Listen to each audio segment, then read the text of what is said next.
kuan kanang unsay livelihood assistance.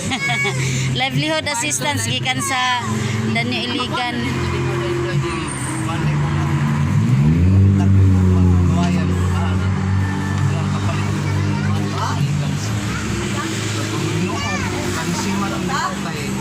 Okay. Kapay putol. Then ang sakyanan ana, dala na. Dala na kuha na ang sakyanan. Na may makuha makakanjip na para sa sandal ng load. Dagkan nakaestangan gid ang dagkan lugar po na mo sa kalod. Kapan na mga pito kasi. No. Sa kalod. Nang murag tigil sa makuha yung nana kunan lang kamo sa makabalik-balik day gihapon sa diri. Oh. Kay ang ilang mga ko na tumang tabangan man gud baligya. Oh. Magbalik-balik ra magyapon mi kay dili man gyud mo namo biyaan. Mag-unong gyud ta ni hangtod sa inyohang pagbangon. Kanang Brad, ihapa. Ihapa ang kuan kwarta. Bitindog oy. Ayo ma'am. Tama ulaw. Brother, Las dada. Akan. Sakto ma'am. Sapan Okay. kanimo. La. Tamam. La.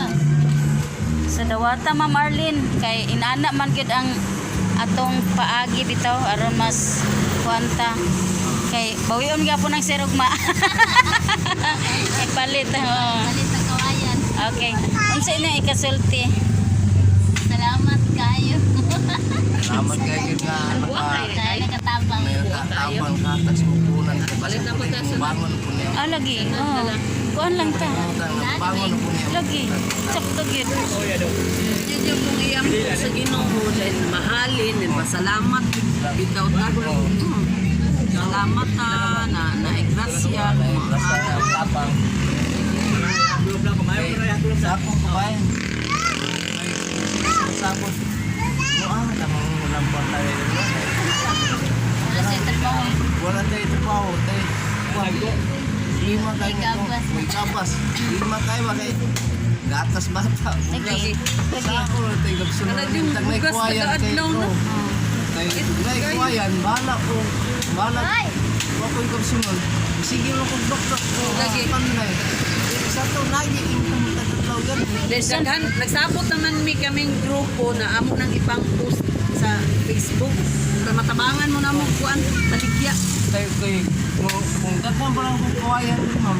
Daghan yung mudungdung sa kuwan doon yung mover. Lagi ma'am. Hindi na yung salamat kayo. Salamat.